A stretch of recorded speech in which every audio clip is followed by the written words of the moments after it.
There's a beautiful garden just outside the lower entrance to New Hope. Some of our ladies have been working furiously on it to get it ready for you.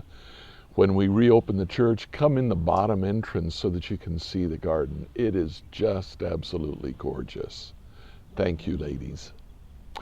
We're going to continue with the questions that we have that people asked about Jesus. In Mark chapter 6, when Jesus went back to his hometown, the people in the synagogue who knew him and had known him as he was growing up asked, "Where did this man get these things? What's this wisdom that's been given him that he even does miracles? Isn't this the carpenter?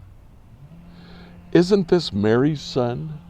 Isn't this the brother of James, Joseph, Judas, and Simon? Aren't his sisters here with us?" And they took offense at him. The question today is the simple question, isn't this just a man? Isn't he just one of us?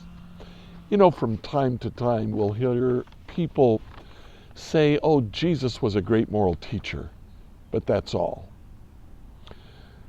During World War II, C.S. Lewis held a radio program. The purpose of the radio program was to encourage people to spiritual growth at a time that England was very dark.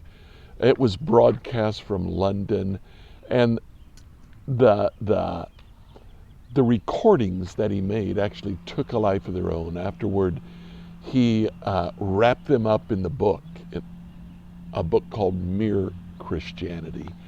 In that book, Lewis says, "I'm trying here to prevent anyone saying the really foolish thing that people often say about Jesus. I'm ready to accept Jesus as a great moral teacher, but I don't accept his claim to be God." That's the one thing that we must not say. A man who was merely a man and said the sort of things Jesus said would not be a great moral teacher.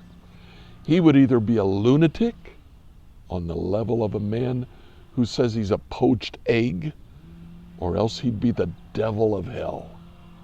You must make your choice. Either this man was and is the Son of God, or else a madman or something worse. You can shut him up for a fool, you can spit at him and kill him as a demon, or you can fall at his feet and call him Lord and God.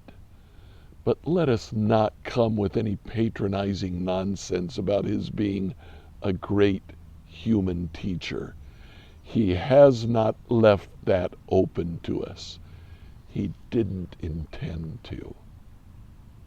What Lewis was saying was that you can't be a great moral teacher and make the claim that you are God, the Messiah that God was sending to Israel. Isn't this just the carpenter? No. Oh no. Even Mary knew. By the end of her life, Mary was one of Jesus's followers. Blessed to be the mother, but one of his followers. She understood exactly who he was, the Son of God, come to let us see the path to God. Follow that path today. Tomorrow, we'll continue to look at the questions people asked about Jesus.